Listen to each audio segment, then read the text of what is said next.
جب حق پرست لوگ ظالموں کے خلاف قدم نہ اٹھائیں تو بے گناہ لوگوں کو چوٹ لگتی ہی ہے۔ منافق جب کسی کو گرانا چاہتا ہے تو اس کو دھکا نہیں سہارا دیتا ہے۔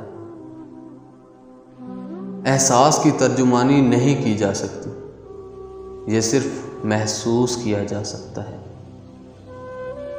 پیٹ اور غرور زیادہ بڑھ جائے تو اپنوں کو گلے لگانا مشکل ہو جاتا ہے۔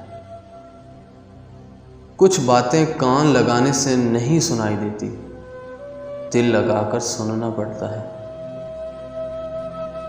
جب انسان اپنی غلطیوں کا وکیل اور دوسروں کی غلطیوں کا جج بن جائے تو پھر فیصلے نہیں فاصلے ہوتے ہیں۔ نشہ کسی بھی چیز کا ہو، انسان کو غلام بنا دیتا ہے۔ جب گھریلو فیصلے کرنے کے لیے باہر کے بندے کی ضرورت پڑ جائے تو سمجھ لیں کہ آپ کا خاندان تباہ ہو چکا ہے۔ پانی دریا میں ہو یا آنکھوں میں، گہرائی اور راز دونوں میں ہوتا ہے۔ صاحب زندگی کا کوئی احسان نہیں ہے مجھ پر، میں نے دنیا میں ہر ایک سانس کی قیمت دی ہے۔